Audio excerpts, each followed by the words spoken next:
Bonjour à tous, c'est Emmanuel, j'espère que vous allez bien et je vous retrouve aujourd'hui dans une courte canalisation.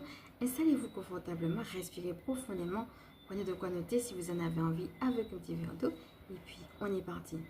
Alors comme d'habitude, merci à vous de faire partie de cette belle communauté, merci pour vos mots chaleureux. Donc si vous êtes nouveau, bienvenue et puis sachez qu'il y a une présentation de moi à la fin. Alors on est parti maintenant.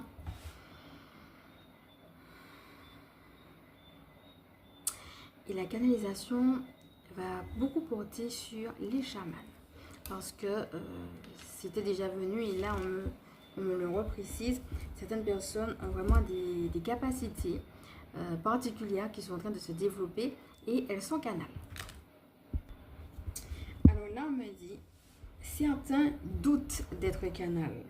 Donc il y a une libération du doute là à avoir et une exploitation de ce que vous êtes en train de recevoir. Donc là, vous devez demander à être à votre plein potentiel et bannir le doute. Chaque fois, vous regardez comment ça vous parle, bien évidemment. On m'a dit aussi que certains ont des pensées en boucle. Si c'est votre cas, alors optez pour le silence intérieur.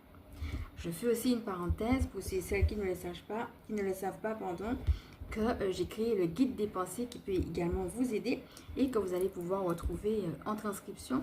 Vous pouvez vous procurer ce guide gratuitement qui va vous aider justement pour éradiquer les pensées en boucle. Vous allez retrouver des prières, des protocoles et des astuces concrètes qui vous aident à vous recentrer. Donc là, j'ai noté par rapport à tout ça, en quoi es-tu appelé à être canal? Donc regarde un petit peu comment cette question vient de te rejoindre. Et l'idée ici sera d'ouvrir ton cœur. Donc, il y a un mantra qui peut t'aider, qui est simple et qui dit « Je peux être un canal du divin ».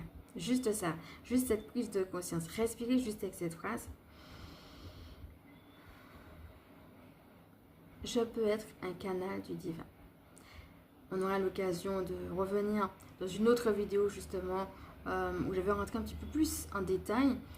Si jamais tu as des questions autour de cela, n'hésite pas aussi à me les mettre en commentaire. Je sais que certaines personnes m'ont dit, oui, mais je reçois des choses et tout. Et ce qui revient dans ce que vous m'avez écrit en tout cas, pour celles qui m'en ont partagé, c'est cette différence qu'il peut y avoir entre eux et puis les autres. Est-ce que les autres perçoivent ce que je perçois? Pourquoi ils ne perçoivent pas ce que je perçois? Jusqu'où je peux aller dans le fait que je dise ou que je montre que j'ai perçu des choses ou non? Comment ça va être perçu? Si j'ose le dire, etc. Donc, on a beaucoup de questions. Mais je voudrais vous dire que toutes ces questions-là, elles sont légitimes, elles sont normales. Je suis passée par là aussi. Mais ce sont des